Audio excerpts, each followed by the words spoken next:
اشعار کی تشریح نظم نمبر 6 پیام لطیف شعر نمبر 1 ہے۔ بے اعتدالیوں سے نحیف و نزار ہیں، خود سر ہیں اور چارہ گری کے شکار ہیں۔ الفاظ معنی شعر کے دیکھ لیتے ہیں۔ بے اعتدالی، حد سے بڑھنا، بد پرہیزی، خود سا سرکش باغی، نحیف و نزار بہت زیادہ کمزور لاغر، چارہ گر کام بنانے والا یا کرنے والا۔ یہ نظم سندھ کے صوفی شاعر اور فلاسفر شاہ عبداللطیف بھٹائی کے سندھی کلام شاہ جو رسالوں کا اردو ترجمہ ہے۔ شاہ عبداللطیف نے اپنی شاعری سے دنیا کو متاثر کیا، جس میں اللہ کی مخلوق سے محبت کرنے کا درس دیا گیا ہے۔ اگر پروردگار سے محبت کرنی ہے تو اس کی مخلوق سے محبت کرو۔ آپ کے پیغام کو ادبی اور علمی حلقوں میں ایک اعلیٰ مقام حاصل ہے۔ آج 271 برس گزر چکے ہیں اور آپ کے کلام کے تراجم مختلف زبانوں میں ہو رہے ہیں، جسے دنیا بھر میں پذیرائی مل رہی ہے۔ حضرت شاہ عبداللطیف بھٹائی نے اپنے کلام میں توحید الہی اور حب رسول صلی اللہ علیہ وسلم، حقیقت و معرفت، شریعت و طریقت، حیات و کائنات کے اسرار و رموز کو شرح وسط بیان کیا ہے۔ تلاش حق اور رائے حق کے نکات شاہ صاحب نے اپنے کلام میں بڑی صراحت سے بیان کیے ہیں۔ آپ کا کلام امن دوستی، انسان دوستی کے حوالے سے بہت کشش رکھتا ہے۔ سندھ دھرتی اور سندھ کے روایتی کرداروں کو آپ نے اپنے اشعار کے ذریعے بین الاقوامی بنایا اور انہیں امر کر دیا۔ آپ نے محبت، امن، انسان دوستی کا پیغام دیا۔ آپ نے سندھ دھرتی سے محبت کو عام لوگوں تک پہنچایا۔ اس شعر میں شاعر انسانوں کی طرف سے رب کے آگے فریاد گو ہے، اور وہ کہتا ہے کہ انسان اپنے برے اعمال اور برائی میں حد سے اتنا بڑھ گیا ہے کہ اب وہ بہت ہی کمزور اور لاچار ہو چکا ہے۔ لیکن اس کمزوری اور لاچاری میں بھی انسان اپنی ضد پر اڑا ہوا ہے اور مغرور اور باغی ہو چکا ہے اور سرکشی پر سرکشی کیے جا رہا ہے۔ حالانکہ اسے علاج کی ضرورت ہے، اسے مدد کی ضرورت ہے، لیکن انسان ہے کہ اس بات کو سمجھتا ہی نہیں ہے۔ وہ کہتے ہیں کہ انسان سے دور بھاگتا ہے، آخر سب فنا ہے، انسان کو کس بات کا غرور ہے، جبکہ بڑے بڑے عظمت و مرتبے والے لوگ خاک میں مل کے ہم جس پر چل رہے ہیں، اس زمین کے نیچے بے شمار انسان دفن ہیں۔ انسان کا کام ہے کہ وہ بیدار رہے، کھلی آنکھوں سے دیکھے، حقیقت کو پہچانے، اور تعریف سب جو ہے وہ اللہ کے لیے ہے۔ وہ دونوں جہانوں کا سردار ہے، اس کا کوئی شریک نہیں ہے۔ شاہ عبداللطیف بھٹائی کا پیغام جذبہ محبت، علم و دانش اور حسن و راستی کا آئینہ دار ہے۔ آپ نے جہالت کے چراغوں کو گل کرنے اور اخلاقیات کا بہترین درس دیا ہے۔ شعر نمبر 2، بے اعتدالیاں ہو تو کیا چارہ گر کرے، پرہیز ہی نہ ہو تو دعا کیا اثر کرے۔ بے اعتدالی، حد سے بڑھنا، بد پرہیزی، پرہیز، احتیاط، بچاؤ، چارہ گر کام بنانے یا کرنے والا، اثر نتیجہ حاصل۔ یہ نظم سندھ کے عظیم صوفی شاعر اور فلاسفر شاہ عبداللطیف بھٹائی کے سندھی کلام شاہ جو رسالوں کا اردو ترجمہ ہے۔ شاہ عبداللطیف نے اپنی شاعری سے دنیا کو متاثر کیا، جس میں اللہ کی مخلوق سے محبت کرنے کا درس دیا گیا ہے کہ اگر پروردگار سے محبت کرنی ہے تو اس کی مخلوق سے پیار کرنا ہوگا۔ شاہ صاحب نے اپنے کلام میں توحید الہی، حب رسول صلی اللہ علیہ وسلم، حقیقت و معرفت، شریعت و طریقت اور حیات و کائنات کے اسرار و رموز کو شرح و وسط سے بیان کیا ہے۔ تلاش حق اور رائے حق کے نکات شاہ صاحب نے اپنے کلام میں بڑی صراحت سے بیان کیے ہیں۔ آپ کا کلام امن دوستی، انسان دوستی کے حوالے سے بہت کشش رکھتا ہے۔ سندھ دھرتی اور سندھ کے روایتی کرداروں کو آپ نے اپنے اشعار کے ذریعے بین الاقوامی بنایا اور انہیں امر کر دیا۔ آپ نے محبت و امن اور انسان دوستی کا پیغام دیا۔ آپ کی شاعری پڑھنے کے بعد ہمیں اس بات کا اچھی طرح سے اندازہ ہو جاتا ہے کہ ان کا کلام انسانیت کے گرد گھومتا ہے۔ شاہ صاحب نے اپنے اس شعر میں اس طرح انسانوں سے مخاطب ہیں کہ انسان نفرت، حسد، بدگمانیوں جیسی بیرا روی اور بد پرہیزی کا شکار رہیں گے تو مدد کرنے والے اور دعا کرنے والے کیسے ان کے دکھوں کا مداوع کر پائیں گے؟ جب انسان ہی سے دور بھاگتا رہے گا تو کیسے خود ان کی مدد کر پائے گا؟ انسان کا کام ہے کہ وہ بیدار ہے، کھلی آنکھوں سے دیکھے، حقیقت کو پہچانے، بد پرہیزی چھوڑ دے، تب جا کر دعا اثر کرے گی۔ شاعر کہتا ہے کہ جب ایک مریض کے مرض کا علاج کیا جاتا ہے تو اسے دعا کے ساتھ ساتھ پرہیز بھی بتایا جاتا ہے، جو کہ دعا سے زیادہ اثر رکھتا ہے۔ لیکن جب مریض پرہیز ہی نہیں کرے گا، صرف دعا کھاتا رہے گا تو دعا بھی اثر کرنا چھوڑ دیتی ہے اور مرض جوں کا توں رہتا ہے۔ شعر نمبر 3، چارہ سازوں میں بیٹھنا سیکھو، پھر نہ ہوگا کبھی کوئی آزار، راس آئے گا ان کا قرب تمہیں جو بدلتے ہیں فطرت بیمار۔ چارہ ساز مدد کرنے والا، بگڑا کام بنانے والا، راس آنا موافق آنا، فطرت بیمار بیمار کی طبیعت، مریضوں کی حالت، آزار تکلیف دکھ، قرب قریب نزدیک۔ اس شعر میں آپ فرماتے ہیں کہ اگر انسان اولیاء اللہ کی صحبت میں بیٹھے تو اسے کسی قسم کی کوئی غم یا تکلیف نہیں آئے گی، کیونکہ اللہ تعالیٰ نے انسان کے اندر یہ خاصیت رکھی ہے کہ دوسرے انسان کا جلد ہی اثر قبول کر لیتا ہے۔ جب آپ کسی بھی شخص کے پاس آنا جانا اٹھنا بیٹھنا شروع کر دیں گے تو اس کے خیالات، نظریات، سیرت و کردار، اخلاق و اطوار، طریقہ گفتار سے متاثر ہوتے چلے جائیں گے اور کچھ ہی عرصے میں آپ کی شخصیت اس کی شخصیت میں بہت حد تک ڈھل جائے گی۔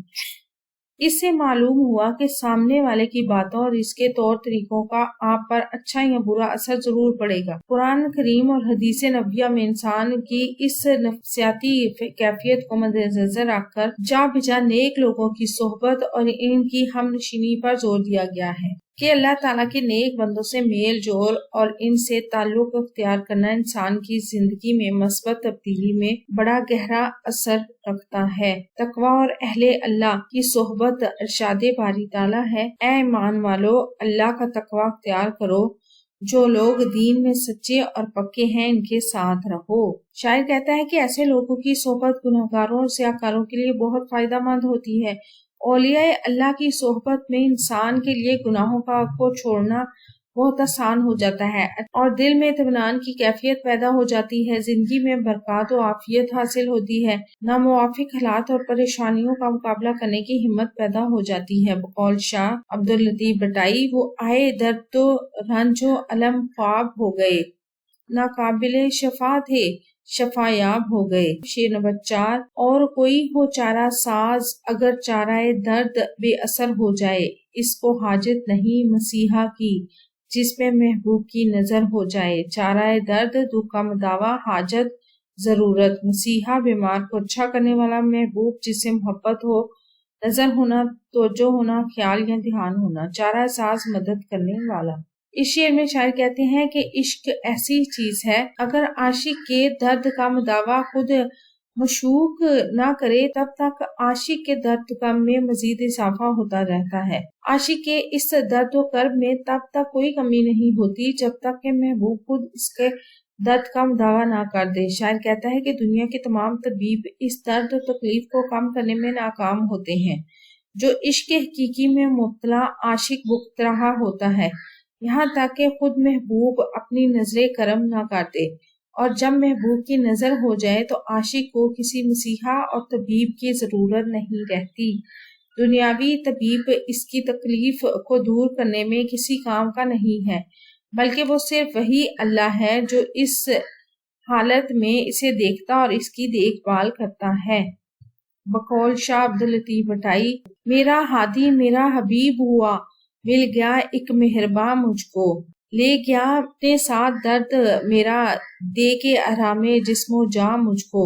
جب سے محبوب چارہ ساز ہوا، ہو گیا درد دل کا ہر آزار، وہی غم خوار بن کے آیا ہے، ہم سمجھتے رہے جسے قہار۔ شعر نمبر 5، تیری ہی ذات اول و آخر، تو ہی قائم ہے اور تو ہی قدیم، تجھ سے وابستہ ہر تمنا ہے، تیرا ہی آسرا ہے رب کریم۔ قائم برقرار باقی قدیم پرانا، جس کی ابتدا اور انتہا نہ ہو، وابستہ منسلک متعلق، آسرا سہارا بھروسہ۔ اس شعر میں شاعر اللہ تعالیٰ کی حمد و ثنا کرتے ہوئے کہتے ہیں کہ اللہ تعالیٰ کا وجود کامل اس دنیا کے آغاز سے پہلے کا ہے اور اس کے اختتام کے بعد بھی قائم رہے گا۔ اللہ تعالیٰ اپنی ذات و صفات میں مکمل اور بھرپور ہے۔ ہر شے فنا ہو جائے گی، اگر کوئی چیز باقی رہے گی تو وہ ذات صرف اللہ تعالیٰ کی ہے۔ اللہ تعالیٰ کی ذات بے عیب ہے۔ اس شعر میں شاعر اللہ تعالیٰ کی تعریف بیان کرتے ہوئے کہتا ہے کہ اللہ تعالیٰ کا وجود کامل اس کائنات کے آغاز سے ہے اور اس کے اختتام کے بعد بھی قائم رہے گا۔ اس شعر میں اللہ تعالیٰ کی تعریف کی گئی ہے اور اس کی مختلف صفات بیان کی گئی ہیں، اور یہ بیان کیا گیا ہے کہ اللہ تعالیٰ نے جب کوئی بھی چیز پیدا نہیں فرمائی تھی تب بھی اللہ تعالیٰ کی ذات موجود تھی، اور جب سب کچھ فنا ہو جائے گا تب بھی اللہ تعالیٰ کی ذات باقی رہے گی۔ بقول غالب مصرع اس میں شامل کریں گے، نہ تھا کچھ تو خدا تھا، کچھ نہ ہوتا تو خدا ہوتا۔ اور قرآن کریم میں ارشاد ہے، زمین پر جتنی مخلوق ہے سب فنا ہونے والی ہے، اور تمہارے رب کی عظمت اور بزرگی والی ذات باقی رہے گی۔ سورۃ الرحمن کی آیت نمبر 28 ہے۔ شاعر کہتا ہے کہ ہر خواہش اور ضرورت کو پورا کرنے والی ذات اللہ سبحانہ تعالیٰ کی ہے، کہ جس کے ساتھ ہر انسان کی ضروریات اور خواہشات وابستہ ہیں۔ وہ کہتا ہے کہ اے کرم کرنے والے رب، ہم جیسے گناہگاروں کو صرف اور صرف ایک تیرا ہی سہارا ہے۔ بقول شاعر، پروردگار عالم تیرا ہی ہے سہارا، تیرے سوا جہاں میں کوئی نہیں ہمارا۔ شعر نمبر 6، کم ہے جتنی کریں تیری توصیف، تو ہی اعلیٰ ہے اور تو ہی علیم، والی شش جہات واحد ذات، رازق کائنات رب رحیم۔ توصیف خوبی تعریف بیان کرنا، والی شش جہات 6 سمتوں کا مالک، تمام عالم کا مالک۔ علیم اللہ تعالیٰ کا نام، معنی اس کے ہیں جاننے والا۔ رازق کائنات، تمام عالم کو رزق دینے۔ اس شعر میں شاعر کہتے ہیں کہ انسان اللہ تعالیٰ کی تعریف بیان نہیں کر سکتا، مگر اللہ تعالیٰ کی تمام جو مخلوق ہے، ہر جاندار اس کی تعریف و توصیف میں مگن ہے۔ ایک جو بلند چوٹی سے گرنے والا پانی بھی ایک آبشار کی صورت میں اللہ تعالیٰ کی حمد و ثنا بیان کر رہا ہے۔ ثنا مشرق سے مغرب تک ہر جگہ 4 سو پھیلی ہوئی ہے، لیکن یہ تمام تعریف اور بڑائی اللہ تعالیٰ کی عظمت کے آگے کم ہے۔ اللہ تعالیٰ ہی سب سے زیادہ جاننے والا ہے، سب سے بڑا، تمام کائنات کا مالک ہے، اور اپنی طاقت اور طاقت کے ساتھ وہ سب کا وارث ہے۔ وہ ایک ہے جو حکیم ہے اور خود ہی تعریف کرنے والا ہے، جو کائنات کی چیزوں کو اپنی رحمت سے تخلیق کرتا ہے یا جوڑتا ہے۔ بقول شاعر، اسی خالق اسی مالک کی ہے سب حمد و ثنا، آبشاروں کا ترنم ہو کے گلبانگ ہزار۔ یہ سب آیات الہی ہے، ذرا غور سے دیکھ، اسی کی پھر حمد بیان کر، اسی خالق کو پکار۔ اللہ تعالیٰ ہی تمام کائنات کا واحد مالک ہے، اس کا کوئی شریک نہیں ہے، وہی ہے جو تمام مخلوق کو رزق فراہم کرتا ہے۔ واللہ خیر الرازقین نے انسان و حیوان، چرند و پرند، یہاں تک کہ حشرات الارض کے رزق کا انتظام بھی کر رکھا ہے۔ تمام مخلوقات کے لیے زمین پر رزق کی انواع و اقسام کے دسترخوان بچھا رکھے ہیں۔ بقول شاعر، زمین پر جلوہ آرا ہے مظاہر اس کی قدرت کے، بچھائے ہیں اسی داتا نے دسترخوان نعمت کے۔ شعر نمبر 7، کامل ایمان کے ساتھ جس نے بھی دل سے مانا، زبان سے مانا، جس کی خاطر بنی ہے یہ دنیا، اسی محمد صلی اللہ علیہ وسلم کا مرتبہ جانا۔ کامل ایمان، مکمل ایمان، مرتبہ، مقام۔ اس شعر میں شاعر کہتے ہیں کہ جنہوں نے یقین کے ساتھ کہا کہ اللہ ایک ہے، اس کا کوئی ہمسر نہیں، اور وہ دل و زبان سے یہ بھی مانتے ہیں کہ ہمارے پیارے نبی حضرت محمد صلی اللہ علیہ وسلم اس دنیا کی تخلیق کا سبب ہیں، اور آپ صلی اللہ علیہ وسلم کے مقام و مرتبے سے اچھی طرح سے واقف ہیں۔ قرآن پاک میں فرمایا گیا ہے کہ ایسے لوگ کبھی گمراہ نہیں ہوتے اور نہ ہی بھٹک سکتے ہیں، کیونکہ پختہ ایمان کے لیے دل اور زبان سے اقرار ضروری ہے، جیسا کہ قرآن مجید میں ارشاد ہوا۔ ترجمہ اور یاد کیجئے، جب آپ کے رب نے اولاد آدم کی پشتوں سے ان کی نسل نکالی اور ان کو انہی کی جانوں پر گواہ بنایا اور فرمایا، کیا میں تمہارا رب نہیں ہوں؟ وہ سب بول اٹھے، کیوں نہیں، تو ہی ہمارا رب ہے، ہم گواہی دیتے ہیں، تاکہ قیامت کے دن یہ نہ کہو کہ ہم اس عہد سے بے خبر تھے۔ سورۃ الاعراف آیت نمبر 172 یعنی 172۔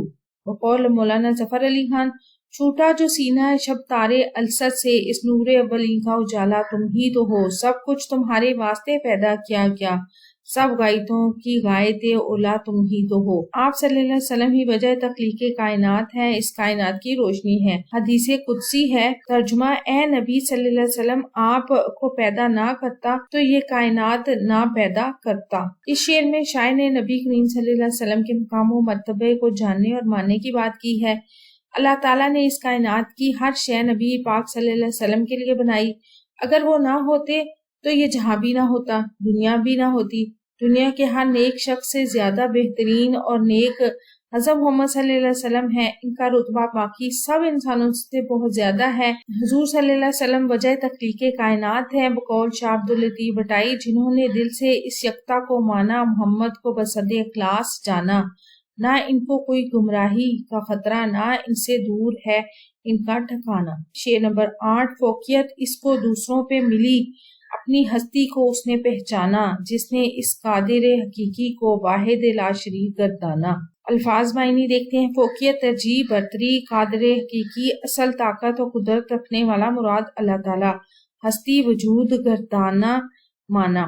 شاعر اس شعر میں کہتے ہیں کہ انسان اگر اپنی ہستی کو پہچانے تو خدا کی ہستی کو پہچان سکتا ہے، جیسا کہ ارشاد نبی صلی اللہ علیہ وسلم ہے، یعنی جس نے اپنے نفس کو پہچانا اس نے اپنے رب کو پہچانا۔ اس سے معلوم ہوا کہ انسان کا دل ایک آئینہ ہے اور اس میں جتنا غور سے دیکھے گا اس دن یہی معرفت خداوندی حاصل ہوگی۔ انسان در حقیقت ایک سفید پانی کا قطرہ ہے جس میں یہ تمام عجائبات رونما ہوئے، مثلا عقل، جسمانی اعضاء، ہڈی، گوشت وغیرہ، اور یہ جانتا ہے کہ صرف ایک پانی کا قطرہ ہونے کی وجہ سے یہ سب خود تو نہیں بنا، بلکہ خالق دو جہاں قادر مطلق نے اپنی من مرضی کے مطابق بنایا ہے۔ اس طرح اپنے پروردگار حقیقی کی معرفت کو ضرور پہچان لے گا اور اسے پروردگار کی قدرت کا اندازہ ہوگا جو ہر چیز پر قادر ہے۔ شاعر کہتا ہے کہ اللہ تعالیٰ اپنی ذات و صفات اور جملہ و صاف و کمالات میں یکتا اور بے مثال ہے، اس کا کوئی ساجی یا شریک نہیں ہے،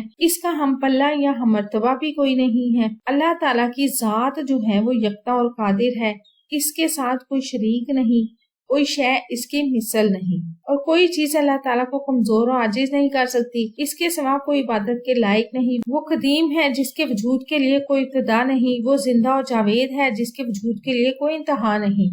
اس کی ذات کو فنا اور زوال نہیں، اس کے ارادے کے بغیر کچھ نہیں ہو سکتا۔ ایسے لوگ جو اللہ تعالیٰ کی وحدانیت پر یقین رکھتے ہیں اور معرفت کو پا لیتے ہیں، پھر سبحانہ و تعالیٰ کے ہاں وہ ایک خاص مرتبہ بھی پا لیتے ہیں۔ بقول شاہ عبداللطیف بٹائی، قتیل ذکر اللہ ہیں وہ ہوئے جو واقف اسرار و وحدت، حقیقت آشنا ہے روح ان کی بذات خود ہیں وہ خضر طریقت، سکوت معرفت ان کے لبوں پہ، نگاہوں میں مسافت ہی مسافت، ہمیشہ بے نیاز، عیش و عشرت، لطیف ان عاشقوں پر حق کی رحمت۔ ویڈیو کیسی لگی؟ چینل ضرور سبسکرائب کریں، ویڈیوز کو لائک اور شیئر کیجیے، کمنٹ کر کے بتائیں مزید کون سی ویڈیوز دیکھنا چاہتے ہیں۔ اپنا اور اپنے پیروں پر رکھیں ڈھیر سارا خیال۔ اللہ حافظ۔